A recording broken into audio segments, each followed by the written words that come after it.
لیکن پیٹرول جو ایرانی پیٹرول جس طریقے سے وہاں سے آتا ہے اسمگل ہوتا ہے ساری چیزیں، اس سسٹم کو آپ نے کیا کیا ہے؟ ابھی روک دیا ہے، نہیں ہو رہا؟ ہم کیا سمجھیں کہ آج جس وقت آپ مجھ سے بات کر رہے ہیں کتنی بڑی تعداد میں ہو رہا ہوگا یا کیا پلان ہے اس کے اوپر؟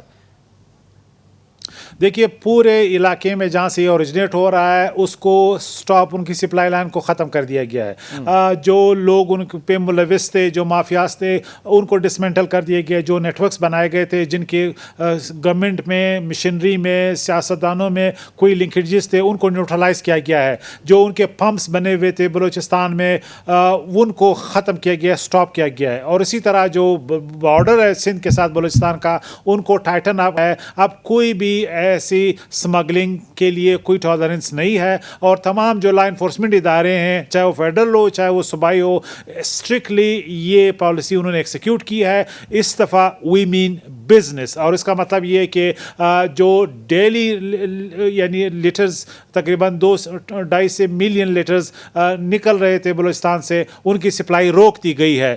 تقریباً 500 سے زیادہ پمپ تھے، ان کو ڈسمنٹل کیا گیا ہے. اور اب ہم یہ کوئی بھی وہاں پہ امپیونٹی سے کاروبار یہ نہیں کر سکتا. یہ 100% ایلیگل ہو گیا ہے. ماضی میں ہم نے لوزلی انفورس کیا، اس دفعہ ہم ایک ایسے طریقے سے اس کو انفورس کر رہے ہیں جس میں کوئی بچاؤ نہیں ہے. لیکن جان اچکزئی صاحب، ہم ساری چیزیں ایلینز کے اوپر تو نہیں ڈال سکتے.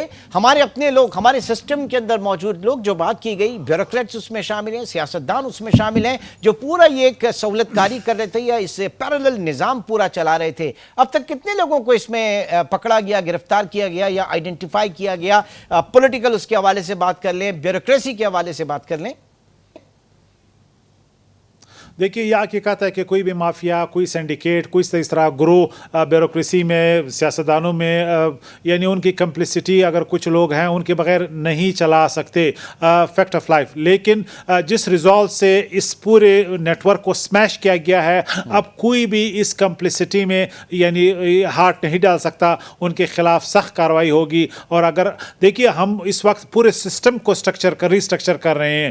انڈیویجولس کی آپ بات کر سکتے ہیں، لیکن سسٹم یہ تھا کہ ان کی سپلائی جاری تھی. ہمارے جو لا انفورسمنٹ کے ادارے تھے ان پہ الزامات تھے، پولیٹیشنز پہ الزامات تھے، بیوروکریسی کے کچھ لوگوں پہ الزامات تھے. لیکن پالیسی کی کلیئرٹی نہ ہونا اور اس کو ایکسیکیوٹ نہ ہونے کی وجہ سے یہ سسٹم چل رہا تھا. لیکن جس طریقے سے آرمی چیف نے اپنا پولیٹیکل ریزالو دکھایا ہے، جس طرح پرائم منسٹر صاحب انوار کاکڑ صاحب نے جو ریزالو دکھایا، اور جو پروونشل گورنمنٹ ہے ہمارے چیف منسٹر صاحب میر علی مردان ڈومکی صاحب نے جو ریزالو دکھایا، اس کا ایک ہی تھرسٹ ہے، اور وہ ہے کہ نو مور اسمگلنگ، نو مور مافیاز، نو مور نیٹ ورکس. چاہے وہ تیل ہو، چاہے وہ کرنسی ہو، چاہے وہ یوریا ہو، چاہے وہ کھاد ہو یا چاہے وہ شوگر ہو.